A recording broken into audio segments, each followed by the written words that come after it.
الحمد للہ وکفا والصلاة والسلام علی عباده الذین اصطفى اما بعد فاعوذ باللہ من الشیطان الرجیم بسم اللہ الرحمن الرحیم۔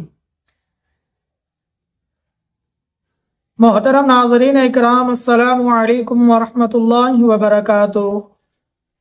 آج میں ایک بہت ہی پیاری مبارک حدیث شریف لے کر آیا ہوں، جس میں اللہ کے بہت پیارے مقرب فرشتے جبرائیل علیہ السلام کی 3 بددعائیں اور ان کے اوپر امام الانبیاء تاجدار مدینہ فخر دو عالم صلی اللہ علیہ وسلم کی 3 بددعاؤں کے اوپر سید الانبیاء، امام الانبیاء، فخر دو عالم، سرور کائنات، احمد مجتبی، خاتم النبیین، محمد الرسول اللہ صلی اللہ علیہ وسلم، میرے اور آپ کے پیارے آقا مدنی کریم علی نبیین علیہ الصلوۃ والسلام کی مبارک پیاری ہستی، عظیم تر ہستی، تو وہ ان کے اوپر 3 بددعاؤں کے اوپر ان کا آمین کہنا۔ اللہ اکبر! کیا جبرائیل علیہ السلام اتنے مقرب فرشتوں کا ہی بددعا کر دینا کافی نہیں تھا؟ لیکن آپ بتائیں اس کے اوپر سید الانبیاء کا آمین کہنا، بتائیں پھر ان ہلاکتوں کے اوپر، ان کے ہلاک ہونے پر کوئی شک و شبہ ہے؟ قطعاً کوئی شک و شبہ نہیں، تو ان کی تو ہلاکتیں پکی ہیں نا۔ اللہ سے دعا ہے اللہ ان 3 بددعاؤں کا ہم سب کو، ان 3 بددعاؤں سے ہم سب کی حفاظت فرمائے، ہم ان 3 بددعاؤں سے بچنے والے بن جائیں۔ اب دیکھیں، سیدنا کعب بن عجرہ رضی اللہ تعالی عنہ روایت کرتے ہیں کہ امام الانبیاء تاجدار مدینہ آقا مدنی کریم علی نبیین علیہ الصلوۃ والسلام نے صحابہ اکرام سے ارشاد فرمایا کہ منبر کے قریب ہو جاؤ۔ جب ہم سب حضور صلی اللہ علیہ وسلم کے فرمان کی اتباع کرتے ہوئے، بات کو مانتے ہوئے، آپ کے حکم کو بجا لاتے ہوئے منبر کے قریب ہوئے، تو حضور علی نبیین علیہ الصلوۃ والسلام نے منبر شریف کے پہلے درجے پر قدم رکھا تو فرمایا آمین، پھر دوسرے درجے پر قدم رکھا تو فرمایا آمین، تیسرے درجے پر قدم رکھا، تیسرے سٹیپ پر قدم رکھا تو پھر فرمایا آمین۔ خطبے سے فارغ ہو کر جب نیچے تشریف لائے تو ہم نے عرض کیا یا رسول اللہ صلی اللہ علیہ وسلم، ہم نے خطبے میں آج ایسی بات سنی جو اس سے پہلے کبھی نہیں سنی۔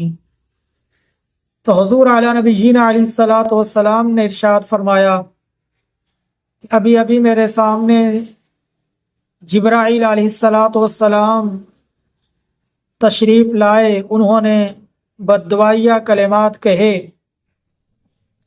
کہ ہلاک ہو جائے وہ شخص کہ جو رمضان المبارک کا بابرکت مہینہ پائے اور اس مہینے میں اپنے رب سے مغفرت نہ کروا لے، اعمال کر کے توبہ استغفار کر کے معافی مانگ کے۔ علماء کرام لکھتے ہیں یعنی رمضان المبارک کا بابرکت مہینہ پایا لیکن اپنی مغفرت نہ کروائی، ایسے شخص کے لیے ہلاکت ہے۔ تو میں نے کہا آمین۔ پھر فرمایا آپ کا نام نامی، اسم غرامی کوئی شخص سنے، پڑھے، دیکھے اور آپ پر درود و اسلام نہ پڑھے، درود شریف نہ پڑھے، تو فرمایا ایسے شخص کے لیے بھی ہلاکت۔ تو جبرائیل نے بددعائیہ کلمات کہے، حضور نے اس کے اوپر آمین کہا۔ پھر حضور نے جب تیسرے منبر کے تیسرے درجے پر قدم رکھا، اپنا مبارک قدم رکھا، تو پھر فرمایا میں نے آمین۔ تو جبرائیل نے کہا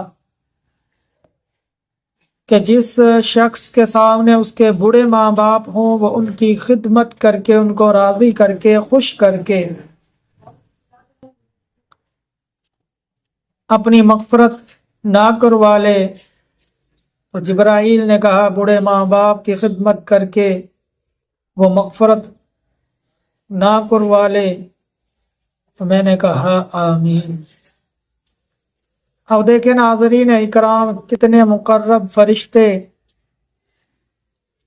جو بددعائیہ کلمات کے ہیں، ان کے تو صرف کلمات کہنے ہی کافی تھے، کوئی شک و شبہ نہیں تھا، کوئی تردد نہیں تھا ہلاکت میں۔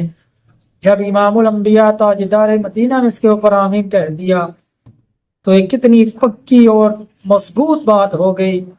ان ہلاکت ہونے والے شخص جو رمضان کے مہینے میں اپنی مغفرت نہ کروا سکے، حضور پر درود شریف نہ پڑھتا ہو، آپ کا نام نامی اس میں گرامی سن کر پڑھ کر آپ پر درود نہ بھیجتا ہو، اس کے لیے بھی ہلاکت، پکی ہلاکت۔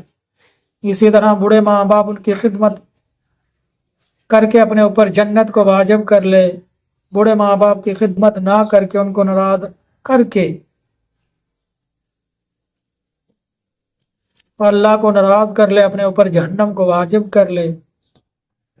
اللہ سے دعا ہے جن کے بوڑھے ماں باپ ہیں، ہم سب کو اپنے ماں باپ کی زیادہ سے زیادہ خدمت کرنے کی توفیق عطا فرمائے۔ رمضان المبارک میں اعمال کر کے اللہ سے معافی مانگ کے اپنی مغفرت کروانے والا ہم سب بن جائیں۔